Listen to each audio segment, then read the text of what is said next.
प्रिय दर्शकों, हमारे चैनल में आपका स्वागत है। आज हम आपके लिए लेकर आए हैं कुछ ऐसी महत्वपूर्ण और निर्णायक खबरें जो देश के करोड़ों कर्मचारियों और पेंशन भोगियों के भविष्य को सीधे तौर पर प्रभावित करेंगी।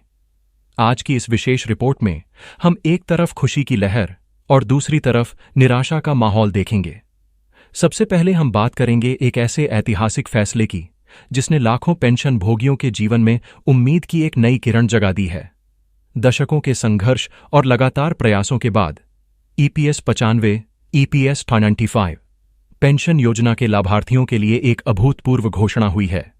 अब तक मात्र 1000 रुपये या 1500 रुपये जैसी मामूली राशि पर जीवन गुजार रहे पेंशन भोगियों को अब 8500 रुपये की सम्मानजनक मासिक पेंशन मिलेगी।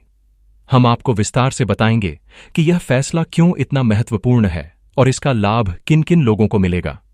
लेकिन इसी के साथ एक ऐसी खबर भी है जिसने केंद्रीय कर्मचारियों की उम्मीदों पर पानी फेर दिया है। 8वें वेतन आयोग 8th पे कमीशन को लेकर जो उत्साह था उसे सरकार के संभावित रुख ने ठंडा कर दिया है।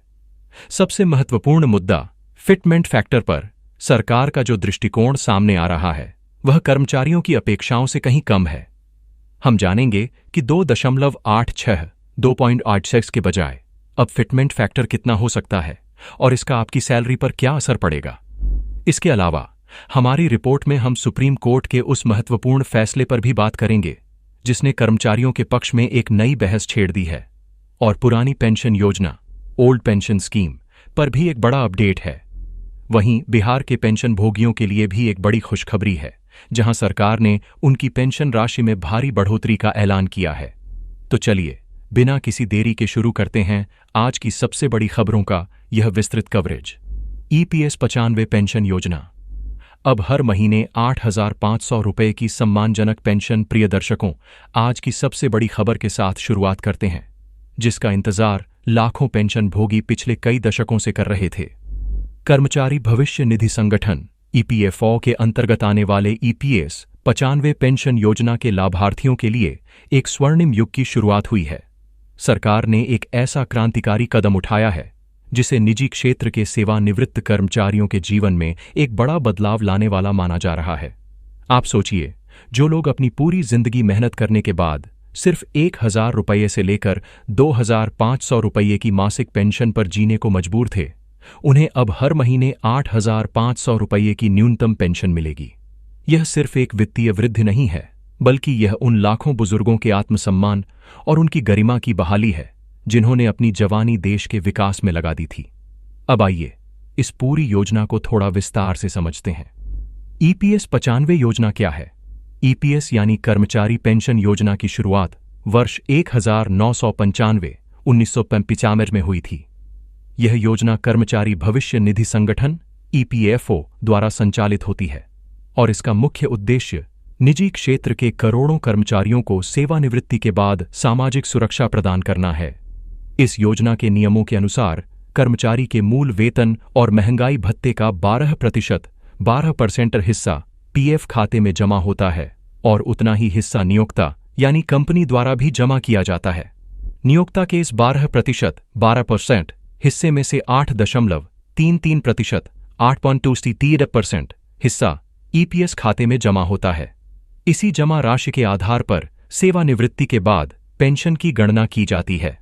इस योजना का लाभ उठाने के लिए कर्मचारी को कम से कम 10 साल 10 इयर्स की सेवा पूरी करनी होती है और सेवानिवृत्ति की आयु 58 वर्ष 88 इयर्स निर्धारित है। अब तक क्या थी समस्या? इस योजना की सबसे बड़ी खामी यह थी कि पेंशन की गणना एक निश्चित वेतन सीमा के आधार पर होती थी, जो कि 15,000 रुपये आज 15,000 थी। इस वजह से अधिकांश कर्मचारियों को सेवानिवृत्ति के बाद 1000 रुपये आरएस 1000, 1500 रुपये आरएस 500 या अधिकतम 3000 रुपये आरएस 3000 तक ही पेंशन मिल पाती थी। बढ़ती महंगाई के इस दौर में यह राशि किसी भी व्यक्ति के लिए सम्मानजनक जीवन जीने के लिए पर्याप्त नहीं थी। पेंशन भोगी लंबे समय से इस पेंशन राशि को बढ़ाने की मांग कर रहे थे और अब जाकर उनकी यह मांग पूरी हुई है। नए बदलाव और उनका प्रभाव वित्तीय वर्ष 2025 में सरकार द्वारा लिए गए इस ऐतिहासिक निर्णय के अनुसार न्यूनतम पेंशन की राशि को सीधे 8,500 रुपये प्रति माह 8,500 पर मंथ कर दिया गया है। इसका सीधा अर्थ यह है कि अब किसी भी ईपीएस 95 लाभार्थी को इस राशि से कम पेंशन नहीं मिलेगी। जीवन स्तर में सुधार। जो पेंशन भोगी पहले दवाइयों और घर के छोटे मोटे खर्चों के लिए भी संघर्ष करते थे, उन्हें अब एक बड़ी वित्तीय राहत मिलेगी। वे एक बेहतर और चिंता मुक्त जीवन जी सकेंगे।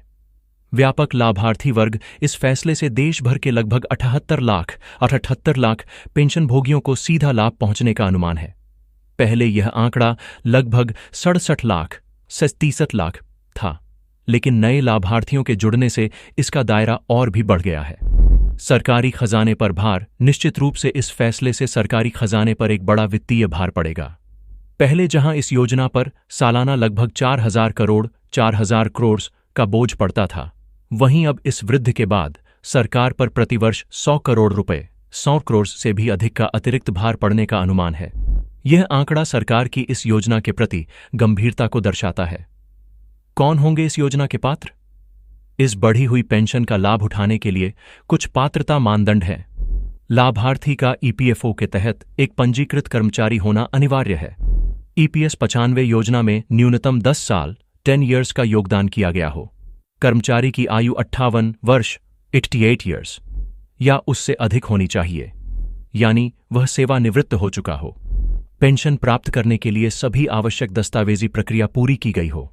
यह फैसला वास्तव में उन लाखों गुमनाम नायकों के लिए एक बड़ा तोहफा है जिन्होंने देश की अर्थव्यवस्था में अपना बहुमूल्य योगदान दिया है। केंद्रीय कर्मचारियों की उम्मीदों को झटका। 8वें वेतन आयोग में फिटमेंट फैक्टर पर बड़ी निराशा एक तरफ, जहां ईपीएस पेंशन धारकों के लिए खुशियों की सौगात आई है, वहीं दूसरी ओर देश के 8 करोड़ से अधिक केंद्रीय कर्मचारियों और पेंशन भोगियों के लिए एक निराशाजनक खबर सामने आ रही है। यह खबर जुड़ी है 8वें वेतन आयोग और उसके सबसे महत्वपूर्ण घटक यानी फिटमेंट फैक्टर से। जो कर्मचारी अपनी सैलरी में एक बड़ी छलांग की उम्मीद लगाए बैठे थे, उन्हें सरकार के संभावित रुख से एक तगड़ा झटका लग सकता है। फिटमेंट फैक्टर का पूरा गणित क्या है? हर 10 साल 10 ईयर्स में सरकार कर्मचारियों के वेतन की समीक्षा के लिए एक नए वेतन आयोग का गठन करती है। वेतन आयोग की सिफारिशों में सबसे महत्वपूर्ण होता है फिटमेंट फैक्टर। यह एक ऐसा गुणक मल्टीप्लायर होता है जिससे कर्मचारी के मूल वेतन बेसिक सैलरी को गुणा किया जाता है और इसी से उसकी नई सैलरी तय होती है। 7वें वेतन आयोग, जो कि साल 2016 में लागू हुआ था, में फिटमेंट फैक्टर 2.57 रखा गया था। अब जब 8वें वेतन आयोग के गठन की चर्चाएं तेज हैं, तो कर्मचारी संगठन और कर्मचारी यह उम्मीद कर रहे थे कि फिटमेंट फैक्टर को कम से कम 2.86 या उससे भी अधिक, लगभग 3.68 तक रखा जाएगा। उम्मीदों पर कैसे फिरा पानी? विभिन्न मीडिया रिपोर्ट्स और सूत्रों से जो खबरें छनकर आ रही हैं, वे कर्मचारियों की उम्मीदों के बिल्कुल विपरीत हैं। कहा जा रहा है कि सरकार पर बढ़ते वित्तीय बोझ को देखते हुए 8वें वेतन आयोग में फिटमेंट फैक्टर को सिर्फ 1.92 तक ही सीमित रखने पर विचार किया जा रहा है। यदि ऐसा होता है तो यह कर्मचारियों के लिए एक बहुत बड़ी निराशा होगी। आइए सैलरी की गणना से इस झटके को समझते हैं। वर्तमान स्थिति। 7वें वेतन आयोग के अनुसार केंद्रीय कर्मचारी का न्यूनतम मूल वेतन 18,000 रुपये RS और 18,000 प्रतिमाह है। कर्मचारियों की उम्मीद। यदि फिटमेंट फैक्टर 2.86 लागू होता तो न्यूनतम मूल वेतन की गणना इस प्रकार होती: RS 18,000 x 2.86, RS 480 प्रतिमाह सरकार का संभावित प्रस्ताव। लेकिन अगर फिटमेंट फैक्टर 1.92 ही रखा जाता है तो नया न्यूनतम मूल वेतन होगा RS 18,000 x 1.20, RS 14,560 प्रतिमाह। जैसा कि आप देख सकते हैं, उम्मीद और हकीकत के बीच लगभग 16,920 रुपये RS 16,920 प्रतिमाह का एक बहुत बड़ा अंतर है। यही कारण है कि कर्मचारी इस खबर से बेहद चिंतित और मायूस हैं। सरकार का तर्क है कि फिटमेंट फैक्टर में बड़ी बढ़ोतरी से देश की अर्थव्यवस्था पर भारी बोझ पड़ेगा, जिसे संभालना मुश्किल हो सकता है। 8वें वेतन आयोग का गठन कब? फिलहाल 8वें वेतन आयोग का आधिकारिक रूप से गठन नहीं हुआ है, लेकिन इसकी प्रक्रिया आंतरिक स्तर पर जारी है। उम्मीद की जा रही है कि जल्द ही आयोग का गठन किया जाएगा, जो अपनी सिफारिशें तैयार कर सरकार को सौंपेगा। अनुमान है कि अगले वर्ष यानी 2026 में इसे लागू किया जा सकता है। लेकिन फिटमेंट फैक्टर पर चल रही इन अटकलों ने कर्मचारियों के इंतजार को और भी कठिन बना दिया है। महंगाई भत्ते में बढ़ोतरी की किरण और सुप्रीम कोर्ट का फैसला 8वें वेतन आयोग की निराशाजनक खबरों के बीच केंद्रीय कर्मचारियों के लिए एक छोटी सी राहत की खबर भी है। यह खबर जुड़ी है उनके महंगाई भत्ते डियरनेस अलाउंस DA से। जैसा कि आप जानते हैं, सरकार साल में 2 बार जनवरी और जुलाई में महंगाई भत्ते में संशोधन करती है। फिलहाल कर्मचारियों को 56% की दर से DA मिल रहा है। अब जुलाई 2025 से दिसंबर 2025 की अवधि के लिए DA में अगली बढ़ोतरी होनी है। अखिल भारतीय उपभोक्ता मूल्य सूचकांक AICPI के आंकड़ों के आधार पर यह अनुमान लगाया जा रहा है कि इस बार महंगाई भत्ते में 4% की बढ़ोतरी हो सकती है। यदि ऐसा होता है तो कुल DA बढ़कर 59% हो जाएगा। यह बढ़ोतरी कर्मचारियों को बढ़ती महंगाई से कुछ हद तक राहत अवश्य प्रदान करेगी। सुप्रीम कोर्ट का फैसला और पुरानी पेंशन पर अपडेट। इसी बीच सुप्रीम कोर्ट की तरफ से कर्मचारियों के हित में एक महत्वपूर्ण फैसला आया है, जिसने 20 साल 20 ईयर्स पुराने एक नियम को बदलते हुए कर्मचारियों में खुशी की लहर दौड़ा दी है। यह फैसला विभिन्न सेवा शर्तों और पेंशन संबंधी मामलों से जुड़ा है, जिससे लाखों कर्मचारियों को भविष्य में लाभ मिलने की उम्मीद है। इसके साथ ही पुरानी पेंशन योजना OPS को लेकर भी विभिन्न राज्यों में चर्चाएं और मांगें जारी हैं। कई कर्मचारी संगठन इसे फिर से बहाल करने की मांग कर रहे हैं और इस पर भी जल्द ही कोई बड़ा अपडेट आने की संभावना बनी हुई है। बिहार के पेंशनधारकों के लिए नीतीश सरकार का बड़ा तोहफा अब रुख करते हैं बिहार का, जहां राज्य सरकार ने अपने लाखों जरूरतमंद पेंशनधारकों को एक बड़ी सौगात दी है। नीतीश सरकार ने राज्य में सामाजिक सुरक्षा पेंशन योजना के तहत मिलने वाली राशि में एक बड़ी वृद्धि की घोषणा की है। अब तक राज्य के बुजुर्गों, विधवाओं और दिव्यांगजनों को पेंशन के रूप में मात्र 400 रुपये प्रति माह मिलते थे, जो आज के समय में लगभग न के बराबर थे। सरकार ने इस राशि में 2.5 गुना से भी अधिक की बढ़ोतरी करते हुए इसे अब 1000 रुपये आज 1000 प्रति माह कर दिया है।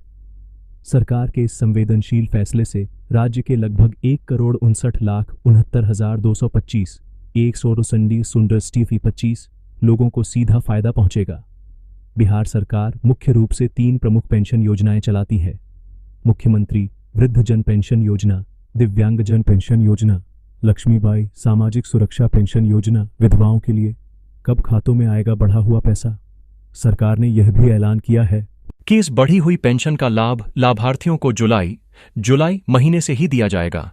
उम्मीद की जा रही है कि आने वाली 11 तारीख को पटना में आयोजित एक बड़े कार्यक्रम में मुख्यमंत्री नीतीश कुमार स्वयं इस योजना का शुभारंभ करेंगे और उसी दिन से पेंशन की राशि सीधे लाभार्थियों के बैंक खातों में भेजनी शुरू कर दी जाएगी। यह निश्चित रूप से बिहार के लाखों जरूरतमंद परिवारों के लिए एक बहुत बड़ी राहत की खबर है। तो ये थी आज की वे बड़ी और महत्वपूर्ण खबरें जिनका सीधा सरोकार आपके जीवन और आपकी जेब से है। EPS 95 पेंशन में ऐतिहासिक वृद्धि ने जहां लाखों चेहरों पर मुस्कान बिखेरी है, वहीं 8वें वेतन आयोग के फिटमेंट फैक्टर ने केंद्रीय कर्मचारियों की चिंताएं बढ़ा दी हैं। महंगाई भत्ते में संभावित बढ़ोतरी एक छोटी राहत है, तो बिहार के पेंशनधारकों के लिए राज्य सरकार का तोहफा सराहनीय है। इन सभी विषयों पर हमारी नजर बनी रहेगी और जैसे ही कोई नया अपडेट आएगा, हम आप तक सबसे पहले पहुंचाएंगे। देश और दुनिया की तमाम महत्वपूर्ण खबरों और उनके विश्लेषण के लिए आप हमारे साथ जुड़े रहिए। अब मुझे दीजिए इजाजत। नमस्कार।